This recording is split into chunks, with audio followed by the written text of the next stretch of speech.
Hello viewers, সবাইকে take day পয়েন্টে স্বাগতম। সি প্রোগ্রামিং এর আগের ভিডিওতে আমরা দেখেছিলাম যে কিভাবে আমরা একটি টু ডাইমেনশনাল অ্যারেকে ডিক্লেয়ার করতে পারি এবং ডিক্লেয়ার করার সময় কিভাবে আমরা ইনিশিয়ালাইজ করতে পারি। আজকে আমরা দেখব যে কিভাবে আমরা লুপের মাধ্যমে একটি টু ডাইমেনশনাল অ্যারেকে প্রিন্ট করতে পারি এবং কিভাবে আমরা ইউজার ইনপুটের মাধ্যমে ভ্যালু অ্যাসাইন করতে পারি।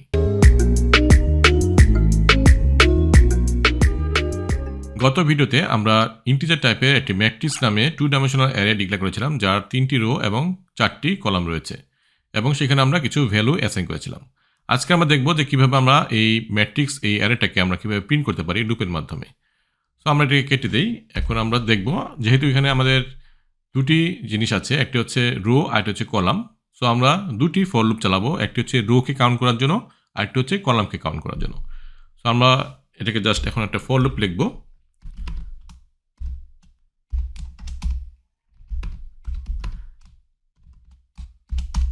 সো আমরা দুটি ফর লুপ লিখলাম, একটি হচ্ছে আমাদের রো কাউন্ট করার জন্য, আরেকটি হচ্ছে আমাদের কলাম কাউন্ট করার জন্য। এখন আমরা এই দুটি লুপকে চালানোর জন্য আমরা দুটি ভেরিয়েবল ডিক্লেয়ার করি, একটি হচ্ছে রো কে কাউন্ট করার জন্য, আরেকটি হচ্ছে কলামকে কাউন্ট করার জন্য। সো আমরা এখন রো কে কাউন্ট করব। সো রো আমাদের শুরু হবে কত, 0 থেকে, যেহেতু আমাদের অ্যারের ফার্স্ট লোকেশনটা হচ্ছে 0 থেকে শুরু এবং এটা চলবে কতক্ষণ, রো লেস দেন 3 পর্যন্ত। তাহলে আমাদের 3টি কলাম কাউন্ট হবে 0 থেকে 2 পর্যন্ত। ওকে, এবং আমাদের রো প্লাস প্লাস হবে। তারপর হচ্ছে আমাদের কলাম। সো কলামের জন্য আমরা কি করব, কলাম শুরু হবে 0 থেকে এবং এটা চলবে কতক্ষণ, এটা চলবে হচ্ছে আমাদের 4 বার এবং আমাদের কলাম প্লাস প্লাস হবে। সো আমাদের এটা 0 থেকে শুরু যেহেতু, সো আমরা লেস দেন দিয়েছি, এখানে যদি আমরা ইকুয়াল টু দিই তাহলে কিন্তু আবার 5 বার চলবে। সো আমাদের খেয়াল করতে হবে যে আমরা 0 থেকে শুরু করছি। সো 0 1 2, সো 3 বার চলবে রোটা, আর কলামটা চলবে 0 1 2 3। ওকে, সো আমাদের তাহলে 4টে কলাম পাবো এবং 3টে রো পাবো। তাহলে এখন আমরা যদি এটার ভিতরে আমরা প্রিন্টটাকে করি, সো আমি এই প্রিন্টটাকে জাস্ট এখানে নিয়ে আসি এবং এটাকে কেটে দিই। সো এইখানে আমরা এখন এটাকে প্রিন্ট করব। তাহলে আমাদের কি হবে, এখানে আমাদের কি করতে হবে, আমাদের রোর ভ্যালুটা দিব আমরা এবং এখানে আমরা দিব কলামের ভ্যালুটা। এখন যদি আমরা এটাকে রান করি তাহলে দেখবো যে আমাদের পরপর প্রতিটি ভ্যালু আমাদের প্রিন্ট হয়ে গেছে। সো 1 থেকে 12 পর্যন্ত আমাদের ডিসপ্লে করছে। এখন আমরা চাচ্ছি যে এটাকে একটু সুন্দর করে টেবিল আকারে প্রিন্ট করতে। সো আমরা তাহলে কি করতে পারি, আমাদের রোতে যে সকল ভ্যালু আছে সেগুলো একটি স্পেসের পরপর আমাদের প্রিন্ট হবে। সো 1-এর পরে 2 3 4 এভাবে প্রিন্ট হবে, তারপরে একটি নিউ লাইন ক্রিয়েট হবে। সো আমরা যদি এই ফর লুপটা শেষ হওয়ার পরে আমরা যদি একটি printf দিই এবং আমরা একটা নিউ লাইন দিয়ে দিই, তাহলে আমাদের পরবর্তী লাইনে এই রোটা প্রিন্ট হবে, তারপরের লাইনে এই রোটা প্রিন্ট হবে। ওকে, সো আমি এখন এটাকে রান করি, তাহলে আমরা দেখতে পাচ্ছি যে খুব সুন্দর করে এখন প্রিন্ট হয়েছে।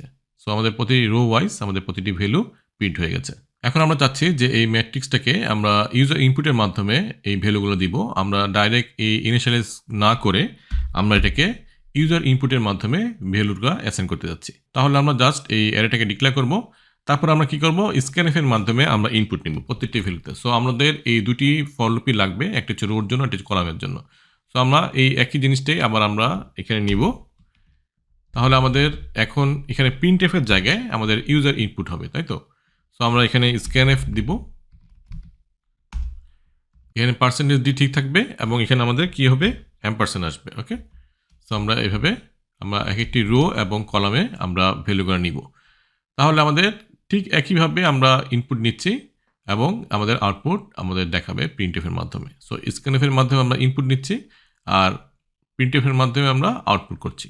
ওকে, সো আমি এখানে লিখে দিই এটা।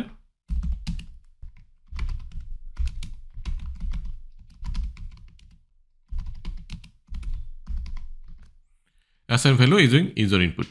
আর এখানে আমি আরেকটা কাজ করি যে আমি এখানে printf এর মাধ্যমে উল্লেখ করে দিই যে কোথায় আমি এই ভ্যালুগুলো নিব। সো আমি এখানে সাপোজ লিখলাম ম্যাট্রিক্স পার্সেন্টেজ ডি এবং পার্সেন্টেজ ডি, এবং এখানে আমি রোর ভ্যালু এবং কলামের ভ্যালু দিয়ে দিলাম। তাহলে আমরা বুঝতে পারবো যে কোথায় আমরা ইনপুটটা নিচ্ছি। ওকে, তো এখানে আমি কলন দিয়ে একটু স্পেস দিয়ে দিই। ওকে, তাহলে এখন আমরা এটাকে রান করি যদি, তাহলে আমরা দেখতে পারবো যে আমাদের ম্যাট্রিক্সের লোকেশনটা দেখাবে। সো 0 0 লোকেশনে আমরা এখন ইনপুট নিচ্ছি। সো আমি সাপোজ 1 নিলাম, তারপর 2 নিলাম, তারপর 3 নিলাম, তারপর 4 নিলাম। সো আমাদের একটি রো কমপ্লিট হয়ে গেল এবং তারপর একটি স্পেস হয়ে আমাদেরকে আবার ইনপুট নিতে বলছে। সো আমরা এখন নিলাম 5 6 7 8। সো আমাদের সেকেন্ড রো কমপ্লিট হলো এবং আমাদের থার্ড রোতে এখন আমরা নিব কি, সাপোজ 9 নিলাম, 10 নিলাম, 11 নিলাম, 12 নিলাম। ওকে, সো তাহলে আমাদের এই প্রতিটি লোকেশনও দেখাচ্ছে এবং কোন লোকেশন আমরা কত ভ্যালু নিচ্ছি সেটা আমরা পাচ্ছি। সো এখন যদি আমরা এটাকে জাস্ট এন্টার দিই তাহলে আমরা এই ম্যাট্রিক্সটা পেয়ে যাচ্ছি। ওকে, তাহলে আমরা ইউজার ইনপুটের মাধ্যমে ভ্যালু কীভাবে অ্যাসাইন করতে হয় সেটা আমরা বুঝতে পারলাম। এখন আমরা এই কোডটাকে একটু রিফ্যাক্টর করি, অর্থাৎ আমরা দেখতে পাচ্ছি যেখানে আমরা 3 দিয়েছি, 4 দিয়েছি, এখানেও 3 4 দিয়েছি। সো কোনো কারণ যদি আমাদের এই ভ্যালুটা চেঞ্জ করতে হয় তাহলে আমাদের প্রতিটি জায়গাতে যেয়ে চেঞ্জ করতে হবে এবং তাহলে আমাদের জন্য এটা ভুল হওয়ার সম্ভাবনা থাকতে পারে। সো আমরা কি করতে পারি, এই রোটাকে, টোটাল রো এবং টোটাল কলামটাকে আমরা একটা ভেরিয়েবলে রাখতে পারি। সো সাপোজ আমরা এখানে রোজ নামে আমি একটা ভেরিয়েবল নিলাম এবং এখানে আমি রাখলাম 3 এবং আমি কলামস নামে একটি ভেরিয়েবল নিলাম এবং সেখানে আমি 4 রাখলাম। তাহলে আমি প্রত্যেকটা জায়গাতে এখন চেঞ্জ করে দিই, রোজ কলস এবং এখানে আমি দিলাম রোজ এবং এখানে দিলাম আমি কলস। আমি রোজ এবং কলস মানে বোঝাচ্ছি আমি অনেকগুলো রো এবং অনেকগুলো কলাম। সো এই জন্য আমি এখানে এই ভেরিয়েবলের নামটা দিলাম রোজ এবং এখানে নাম দিলাম কলমস। ওকে, সো এখন কিন্তু আমাদের জাস্ট এই জায়গাতে চেঞ্জ করলেই আমাদের এই প্রতিটি জায়গাতে চেঞ্জ হয়ে যাচ্ছে, তাই না? এখন যদি আমাদের কোনো কারণে ম্যাট্রিক্সটা আমরা চেঞ্জ করি সাইজটা, তাহলে আমাদের কিন্তু জাস্ট এখানে চেঞ্জ করলেই হয়ে যাচ্ছে। সো আমরা এখানে 5 দিলাম, সাপোজ এখানে 6 দিলাম, তাহলে আমাদের এখানে 5 6 দিলেই হয়ে যাচ্ছে, তাই না? এখানে 5 6 দিলে আমাদের আর প্রত্যেকটা জায়গাতে যে আর চেঞ্জ করতে হচ্ছে না। আবার আমরা যদি চাই 2x2, অর্থাৎ এখানে 2 দিলাম, এখানে 2 দিলাম, সো আমরা দুইটি রো দুইটি কলাম নিতে যাচ্ছি, তাহলে আমরা এখানে চেঞ্জ করলেই হয়ে যাচ্ছে। কিন্তু আমাদের এখানে একটা প্রবলেম হচ্ছে যে আমরা ফার্স্টে এটাকে ফিক্সড করে দিচ্ছি অ্যারে সাইজটা কত হবে। সো আমরা চাইলেই এটাকে কম্পাইল টাইমে আমাদের এই অ্যারেটা ক্রিয়েট হচ্ছে, সো রান টাইমে আমরা এটাকে চেঞ্জ করতে পারবো না। সো কম্পাইল টাইম কি এবং রান টাইম কি? সো কম্পাইল টাইম হচ্ছে যখন আমরা এটাকে কম্পাইল করে, সাপোজ এখানে কম্পাইল করলাম এবং রান করলাম, সো সেই ক্ষেত্রে আমাদের কিন্তু এটা ক্রিয়েট হয়ে গেল। এখন কিন্তু আমরা এই চাইলে এই ম্যাট্রিক্সটাকে সাইজটাকে কিন্তু চেঞ্জ করতে পারতেছি না। সো এটা 5/6 নামে একটা ম্যাট্রিক্স হয়ে গেছে। এই সাইজটা কিন্তু অ্যালোকেট হয়ে গেছে আমাদের মেমোরিতে, কিন্তু আমরা চাচ্ছি যে মাত্র 2টা রো এবং 2টা কলাম নিতে। সো বাকি যে সকল লোকেশন ছিল এই ম্যাট্রিক্সটা, সেটা কিন্তু আমাদের ওয়েস্ট হয়ে গেল। সো আমরা এখানে জাস্ট 2 দিলাম, 2 দিলাম, এখানে 3 দিলাম, 3 দিলাম। সো আমাদের এই ম্যাট্রিক্সটাই কিন্তু প্রিন্ট হলো, কিন্তু আমাদের বাকি যে লোকেশনগুলো ছিল সেগুলো কিন্তু অ্যালোকেট হয়ে আছে এবং সেখানে কিন্তু গার্বেজ ভ্যালু বসে আছে। সো আমাদের এই মেমোরি ওয়েস্টটা হচ্ছে। সো তার মানে আমাদের এটা হচ্ছে কম্পাইল টাইমে আমাদের এই ম্যাট্রিক্সটা কিন্তু এই অ্যারেটা, 2 ডাইমেনশনাল অ্যারেটা ক্রিয়েট হচ্ছে। সো পরবর্তীতে আমরা এটাকে চেঞ্জ করতে পারছি না। সো আমরা এটাকে কীভাবে রান টাইমে করতে পারি, অর্থাৎ যখন আমরা রান করব প্রোগ্রাম, তখন আমরা ম্যাট্রিক্সের সাইজটা দিব এবং সেই সাইজ অনুযায়ী ম্যাট্রিক্সের এই অ্যারেটা ক্রিয়েট হবে।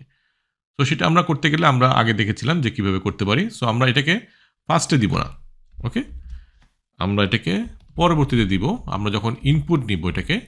সো আমরা এখানে এটা রাখলাম এবং এখানে আমরা রোজ ভ্যালুটা আমরা দিয়ে দিচ্ছি এবং কলামের ভ্যালুটা আমরা দিয়ে দিচ্ছি এবং আমরা এখানে ভ্যালুটা রো এবং কলামের যে ভ্যালু আমরা নিচ্ছিলাম সেটা আমরা ইনপুটের মাধ্যমে নিব। ওকে, সো আমরা এটাকে এখন এখানে নিয়ে আসলাম এবং এখানে আমরা printf এর মাধ্যমে লিখি যে enter rows। সো আমি scanf এর মাধ্যমে এই রো ভ্যালুটা নিব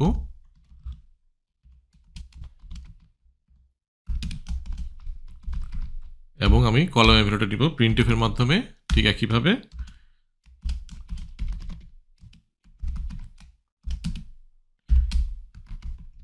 ওকে, সো একইভাবে আমরা এটাকে নিচ্ছি। ওকে, তাহলে আমাদের ইনপুট নেওয়ার পরে আমাদের এই ম্যাট্রিক্সটা ক্রিয়েট হবে, তারপরে আমরা ভ্যালুগুলো অ্যাসাইন করতে পারবো। ওকে, তাহলে আমরা এই প্রসেসটার মাধ্যমে আমরা রান টাইমে ম্যাট্রিক্সটাকে ক্রিয়েট করছি। তো এখানে আমরা এখন একটা নিউ লাইন ক্রিয়েট করে দিই, তাহলে আমাদের আউটপুটটা এবং ইনপুটটা দেখতে সুন্দর হবে। সো আমি এখানে printf এর মাধ্যমে জাস্ট একটা নিউ লাইন ক্রিয়েট করে দিই। ওকে,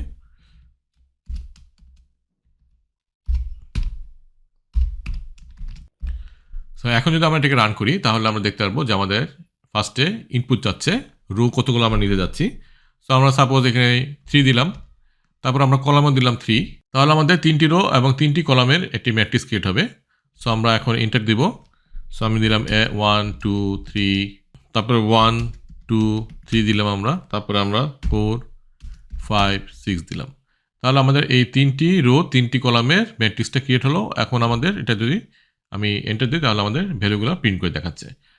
সো এইভাবে আমরা এটাকে রান টাইমে আমরা এই ম্যাট্রিক্সটাকে ক্রিয়েট করছি। তাহলে আমাদের কি হচ্ছে, আমাদের ম্যাট্রিক্সে যে জায়গাটা অ্যালোকেট করছে সেটা আমাদের ইউজার ইনপুটের অনুযায়ী আমাদের করছে, সেই জন্য আমাদের কোনো মেমোরি ওয়েস্ট হচ্ছে না। ওকে, তো এইভাবে আমরা আমাদের কোডকে রিফ্যাক্টর করলাম। তো আশা করি আমাদের এই আজকের এই কনসেপ্টগুলো ক্লিয়ার হয়েছে যে কীভাবে আমরা 2 ডাইমেনশনাল ম্যাট্রিক্সে ইউজার ইনপুটের মাধ্যমে ভ্যালু অ্যাসাইন করতে পারি এবং সেগুলোকে প্রিন্ট করতে পারি। নেক্সট ভিডিওতে আমরা 2 ডাইমেনশনাল অ্যারের কিছু প্রবলেম সলভ করব। আমরা 1 ডাইমেনশনাল অ্যারেরও কিছু প্রবলেম সলভ করব, কিন্তু সেগুলো ফাংশন শেখার পরে। ওকে, সো আমরা ফাংশনের মাধ্যমে কীভাবে অ্যারে নিয়ে কাজ করতে হয় সেগুলোর জন্য আমি সেই প্রবলেম সলভিংগুলো রেখে দিয়েছি। সো আমরা সেগুলো ফাংশন শেখার পরে আস্তে আস্তে করব। ওকে, তো আজকের জন্য এটুকুই, দেখা হবে নেক্সট ভিডিওতে। আজকের জন্য আল্লাহ হাফেজ।